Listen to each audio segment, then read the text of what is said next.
Okay, today is 29th of July, and we are on the 14th chapter of the Samyutta Nikaya, Dhatu-samyutta.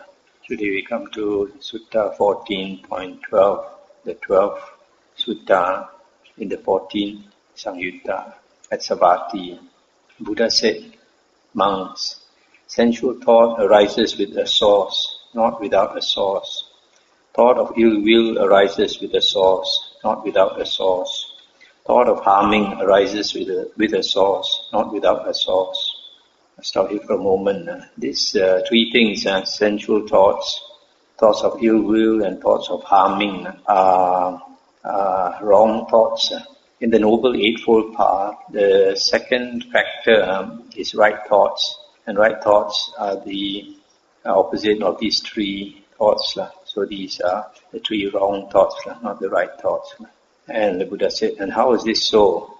Independence on the sensuality element, there arises a sensual perception.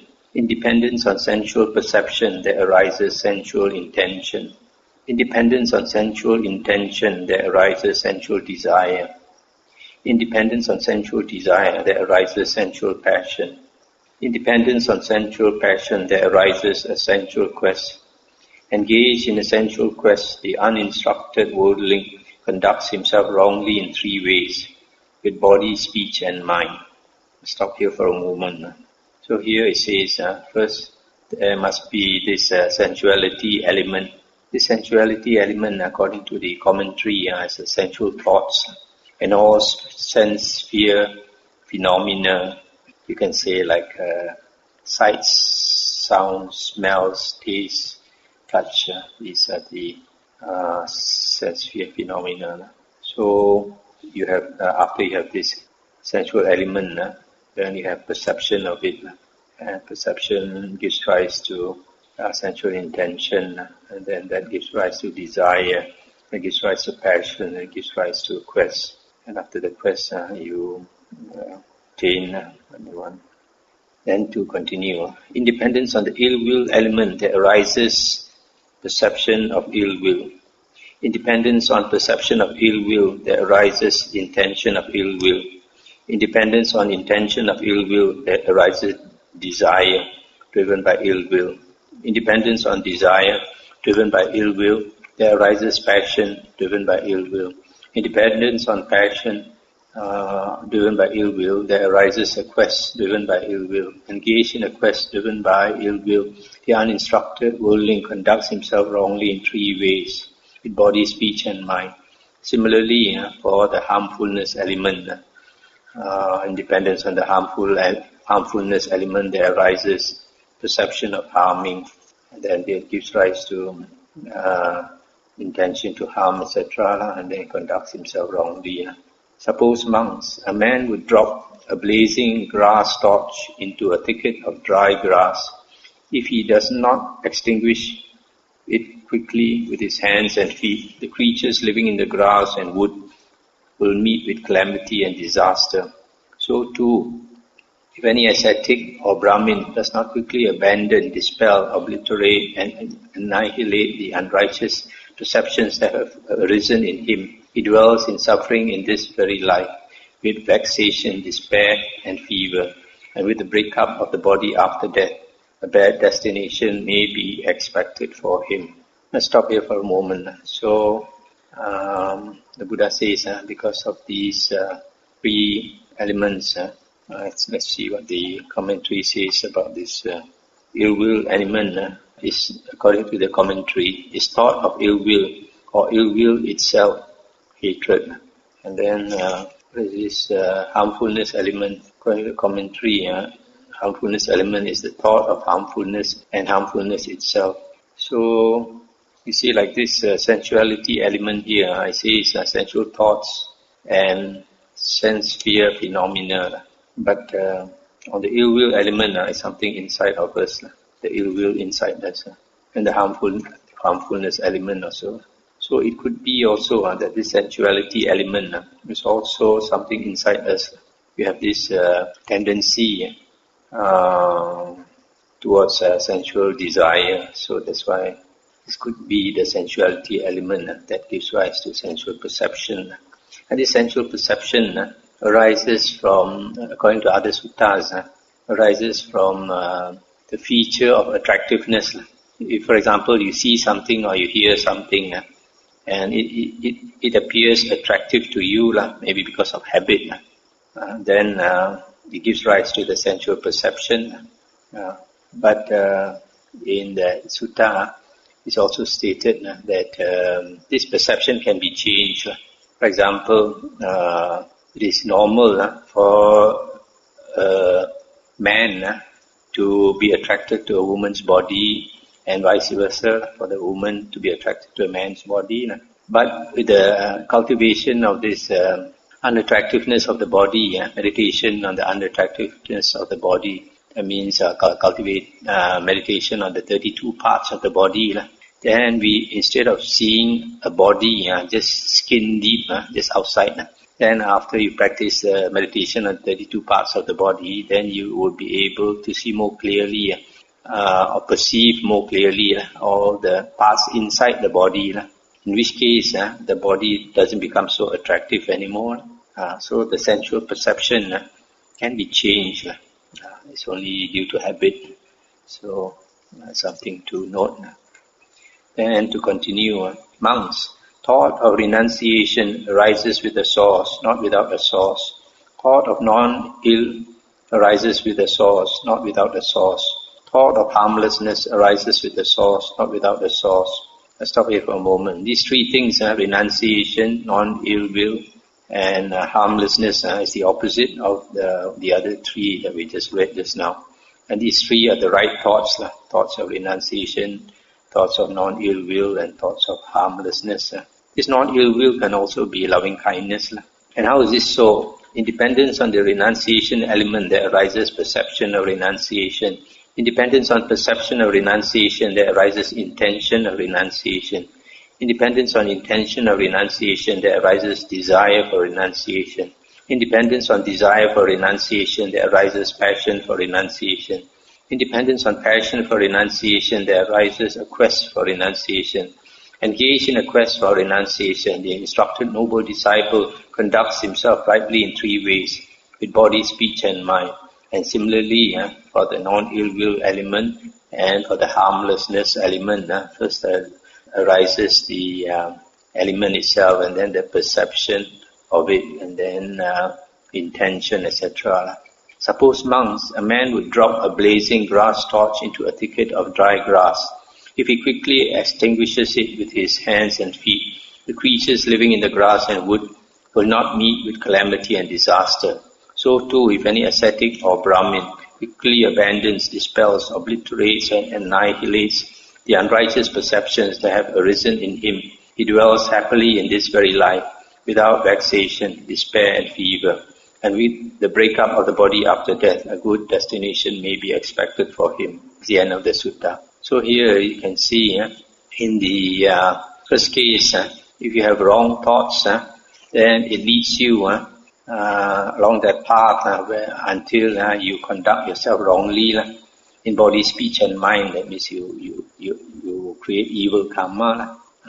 And then if you understand that, then you should quickly try to dispel, obliterate the wrong perceptions that have arisen, the unrighteous perceptions or the evil, unwholesome perceptions. Otherwise, if you follow those perceptions and you create wrong karma, then you'll suffer in this lifetime and after this lifetime. On the other hand, if you cultivate right thoughts, then you will create wholesome karma and you will attain happiness in this life and in the future. 14.15. On one occasion, the Blessed One was dwelling at Rajagaha on Mount Vulture Peak. Now, on that occasion, not far from the Blessed One, the Venerable Sariputta was walking back and forth with a number of monks. Similarly, the Venerable Mahamoggallana, Venerable Mahakassapa, Venerable Anuruddha, Venerable Puna Mantani Putta, Venerable Upali, Venerable Ananda were walking up and back and forth with a number of monks. And not far from the Blessed One, Devadatta too was walking back and forth with a number of monks. Stop here for a moment. These mentioned here are the great disciples of the Buddha, well-known disciples of the Buddha. Then the Blessed One addressed the monks thus, "Monks, do you see Sariputta walking back and forth with a number of monks?" "Yes, Venerable Sir."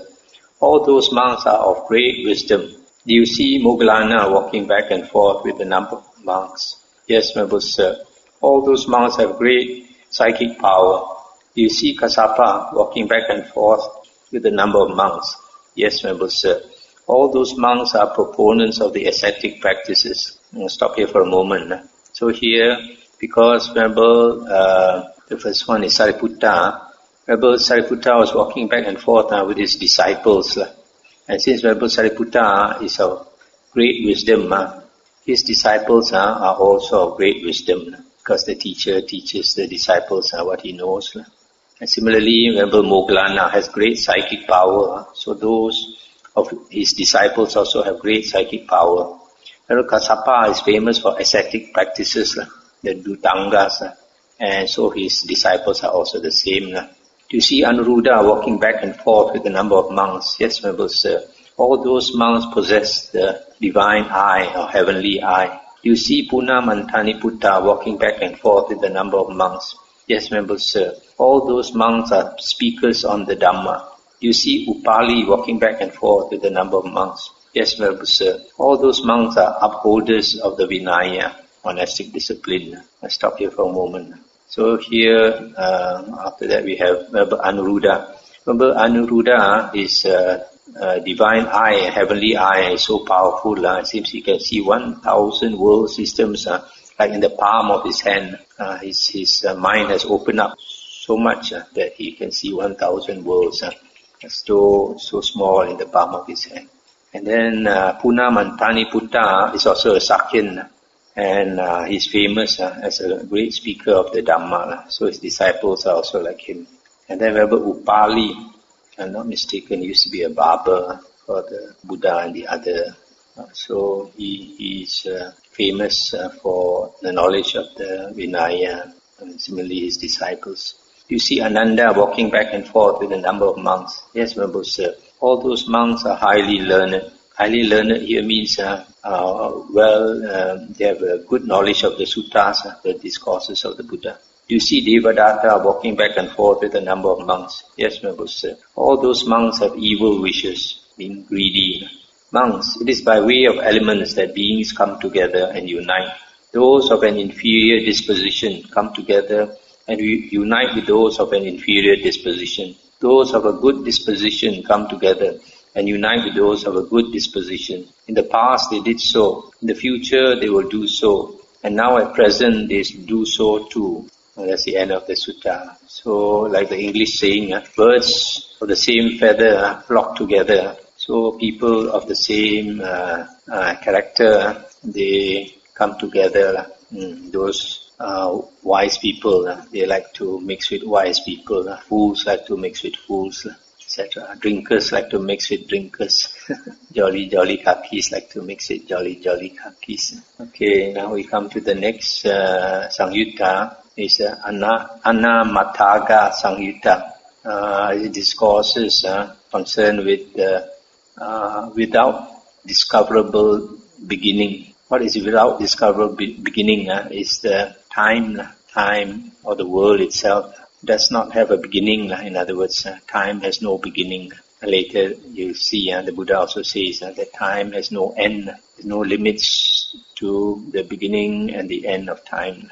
15.1. On one occasion, the Blessed One was dwelling at Savatthi in Jeta's Grove, Anathapindika's park. There the Blessed One addressed the monks thus, "Monks." "Venerable Sir," those monks replied. The Blessed One said this, "Monks, this samsara is without discoverable beginning." Samsara means the round of rebirths. The first point is not discern of beings roaming and wandering on, hindered by ignorance and fettered by craving. Suppose, monks, a man would cut up whatever grass, sticks, branches and foliage there are in this Jambudvipa and collect them together into a single heap. This Jambudvipa is land of the rose apple, the Jambu, meaning India. Having done so, he would put them down, saying for each one, "This is my mother, this is my mother's mother." The sequence of that man's mothers and grandmothers would not come to an end. Yet the grass, wood, branches and foliage in this Jambudipa would be used up and exhausted. For what reason? Because monks, this samsara is without discoverable beginning. The first point is not discern of beings roaming and wandering on, hindered by ignorance and fettered by craving. For such a long time, monks, you have experienced suffering, anguish and disaster, and swelled the cemetery. It is enough to experience revulsion towards all volitions, enough to become dispassionate towards them, enough to be liberated from them. That's the end of the sutta. So here, the Buddha is saying that if we collected the grass, the sticks, the branches,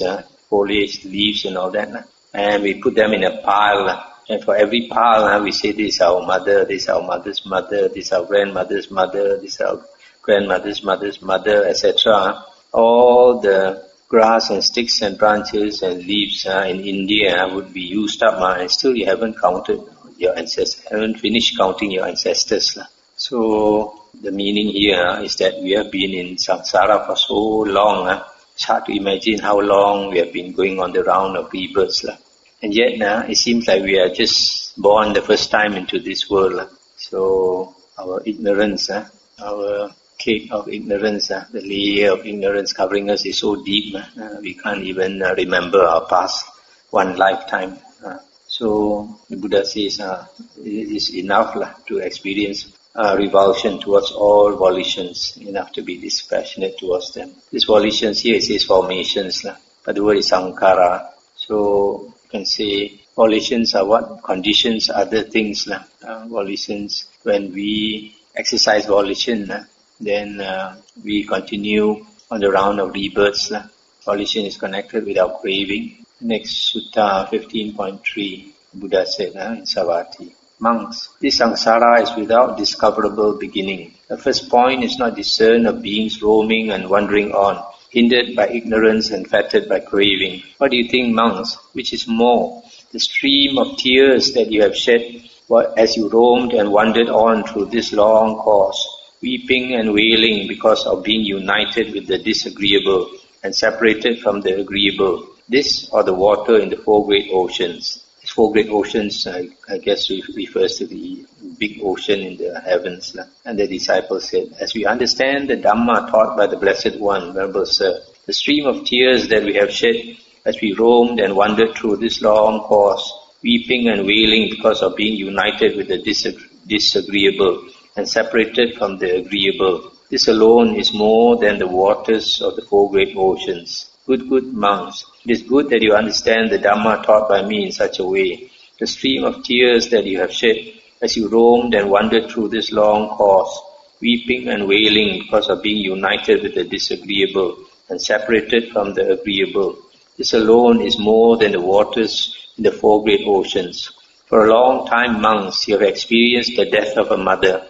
As you have experienced this, weeping and wailing because of being united with the disagreeable and separated from the agreeable, the stream of tears that you have shed is more than the waters of the four great oceans.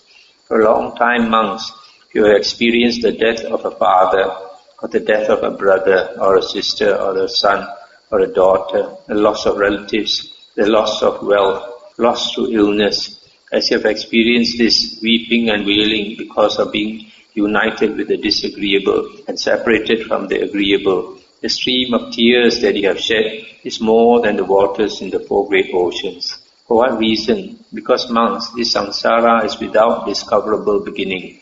It is enough to experience revulsion towards all volitions, enough to become dispassionate towards them, enough to be liberated from them. It's the end of this sutta. So, there have been a lot of reasons for us to cry.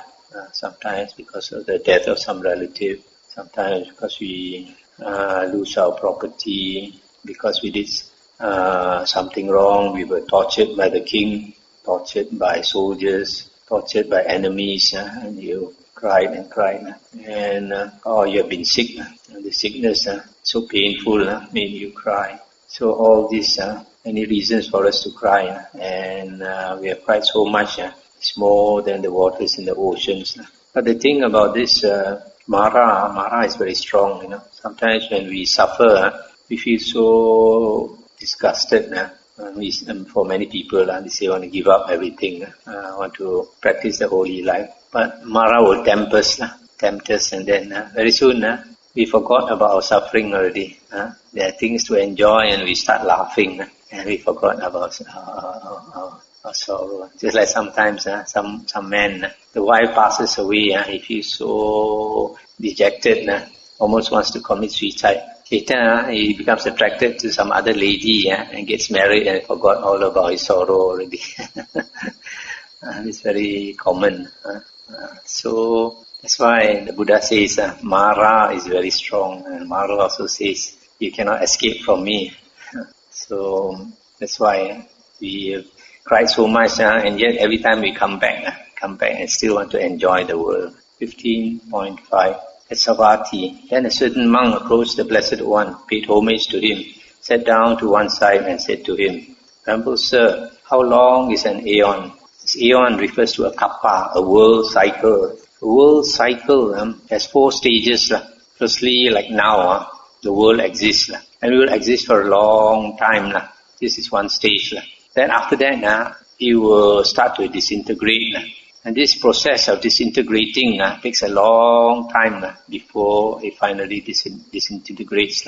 Then after it disintegrates, there will be a period when there's no world, and then also it's a long time. And then after that, the formation of the world, what you call in the Bible, Genesis, the world starts to form. That also takes a long time until finally the world has come into existence. So these 4 stages is one world cycle. Here it says an aeon. In the Pali is kappa, or in Sanskrit is kalpa. And the Buddha said, an aeon is long, monk. It's not easy to count it and say it is so many years, or so many hundreds of years, or so many thousands of years, or so many hundreds of thousands of years. And the monk asked, then is it possible to give a simile, Venerable Sir? It is possible, monk, the Blessed One said. Suppose, monk, there was a great stone mountain, 1 yojana long, 1 yojana wide, and 1 yojana high, without holes or crevices, one solid mass of rock. I'll stop here for a moment. 1 yojana refers to a long length, and it's supposed to be 10 kilometers, 10 kilometers or 10 miles. Say we assume it's 10 kilometers. So this solid rock is 10 kilometers high, 10 kilometers long, and 10 kilometers wide. A solid cube. At the end of every 100 years, a man would stroke it once with a piece of kasi or Kasian cloth.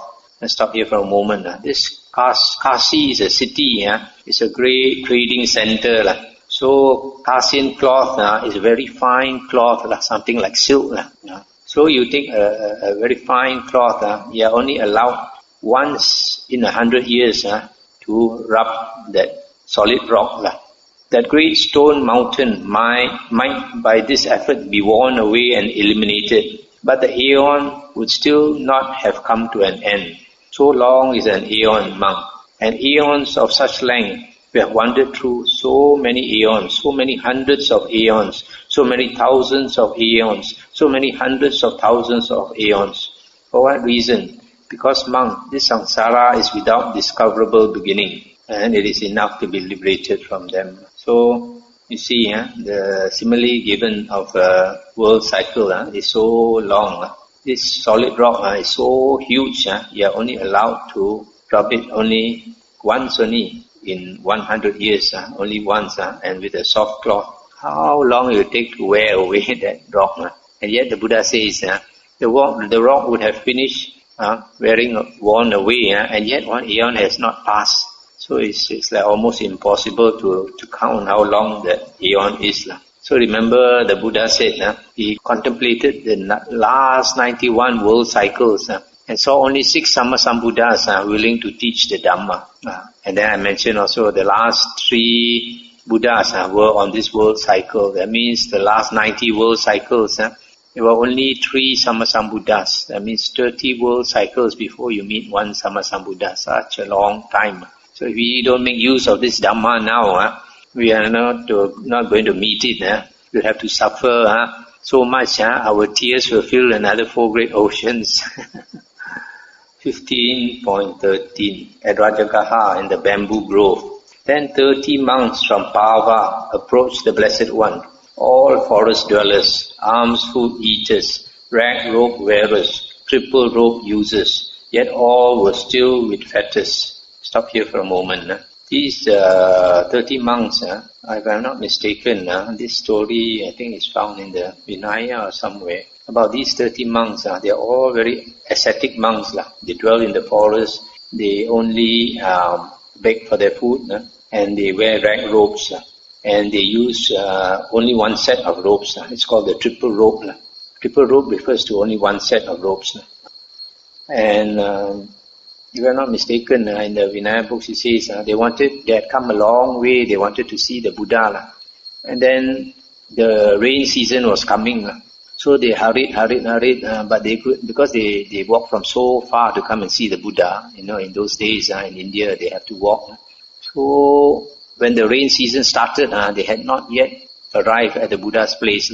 So they had to be content to stay in some place and spend the 3 months vasa, rains retreat period there. So immediately after the rains retreat ended, they came to see the Buddha. So during the rains, they were longing to see the Buddha because probably either they have not seen the Buddha before or they haven't seen the Buddha for a long time.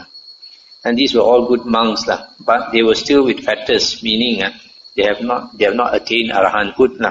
Having approached, they paid homage to the Blessed One and sat down to one side. Then it occurred to the Blessed One, these 30 monks from Pava are all forest dwellers, alms food eaters, rag robe wearers, triple robe users, yet all are still with fetters. Let me teach them the Dhamma in such a way that while they are sitting in these very seats, their minds will be liberated from the taints by non-clinging. So the Buddha pitied them, and since they had come so far away to see the Buddha appreciated them also because they are such ascetic monks. The Buddha very much appreciated ascetic monks because he himself was very ascetic. So he thought he wanted to help them to attain arahanthood. Then the Blessed One addressed those monks thus, monks, Venerable Sir, those monks replied. The Blessed One said this, monks, this samsara is without discoverable beginning. The first point is not discerned of beings roaming and wandering on, hindered by ignorance and fettered by craving. What do you think, monks, which is more, the stream of blood that you have shed, when you were beheaded as you roamed and wandered on through this long course, this or the waters in the 4 great oceans? As we understand the Dhamma taught by the Blessed One, Venerable Sir, the stream of blood that we have shed when we were beheaded as we roamed and wandered on through this long course, this alone is more than the waters in the 4 great oceans. Good monks, it is good that you understand the Dhamma taught by me in such a way. The stream of blood that you have shed when you were beheaded as you roamed and wandered on through this long course, this alone is more than the waters in the 4 great oceans. For a long time, monks, you have been cows, and when as cows you were beheaded, the stream of blood that you shed is greater than the waters in the 4 great oceans. For a long time you have been buffalo, sheep, goats, deer, chickens and pigs. For a long time you have been arrested as burglars, highwaymen and adulterers. And when you were beheaded, the stream of blood that you shed is greater than the waters in the 4 great oceans. For what reason? Because, monks, this samsara is without discoverable beginning. It is enough to be liberated from them. This is what the Blessed One said. Elated, those monks delighted in the Blessed One's statement. And while this exposition was being spoken, the minds of the 30 monks from Pava were liberated from the taints or asavas by non-clinging. So, when the monks realized that we have been in samsara for so long, our blood we have shed, so much that they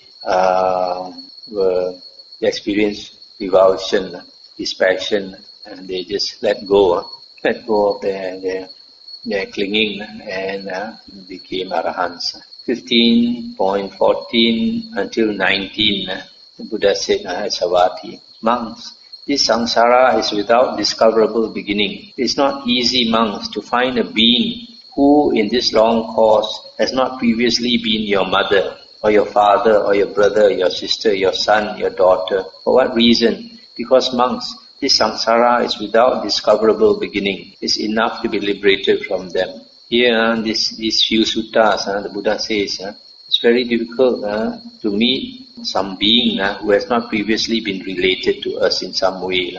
Even the dogs and the animals and all other persons that we meet, even devas and devis and ghosts, we meet them also, all have been related to us.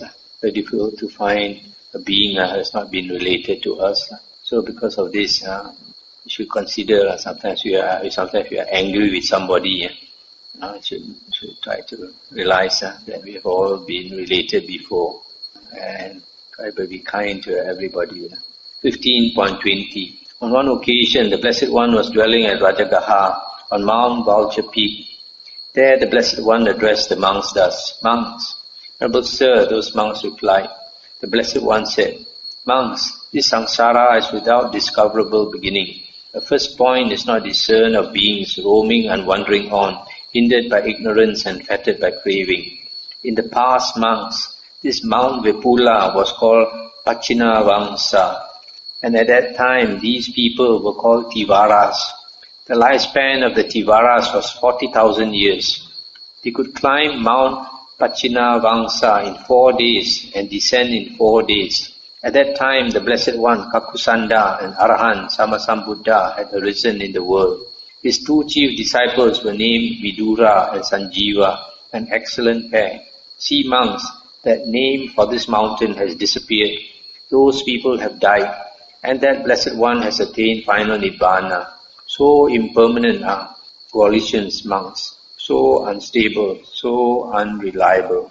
It is enough, monks, to experience revulsion towards all volitions, enough to become dispassionate towards them, enough to be liberated from them.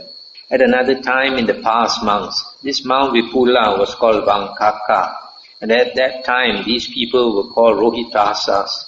The lifespan of the Rohitasas was 30,000 years. They could climb Mount Vankaka in 3 days and descend in 3 days. At that time, the Blessed One, Kona, Gamana, and Arahant Sammasambuddha had arisen in the world. His two chief disciples were named Biyosa and Uttara, an excellent pair. See, monks, that name for this mountain has disappeared. Those people have died, and that Blessed One has attained final Nibbana. So impermanent are volitions, so unstable, so unreliable, etc. It is enough to experience revulsion, experience this dispassion towards them, enough to be liberated from them. At still another time in the past, monks, this Mount Vipula was called Supasa. At that time, these people were called Supiyas. The lifespan of the Supiyas was 20,000 years.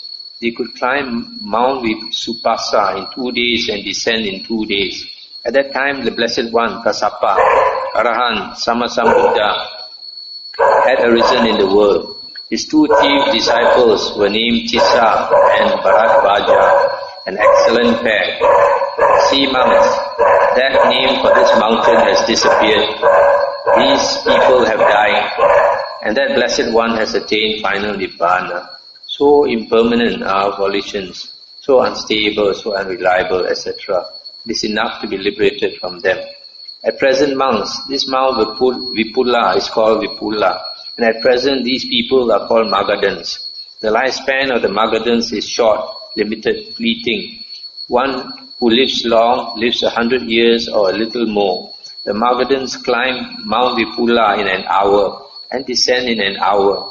At present I have arisen in the world, and Arahant Sammasambuddha. My chief two disciples are named Sariputta and Moggallana, an excellent pair. There will come a time, monks, and the name for this mountain would have disappeared, and these people would have died, and I would have attained final Nibbana. So impermanent are volitions, monks, so unstable, so unreliable. It is enough, monks, to experience revulsion towards all volitions, enough to become dispassionate towards them, enough to be liberated from them. This is what the Blessed One said. Having said this, the Fortunate One, the teacher, further said this.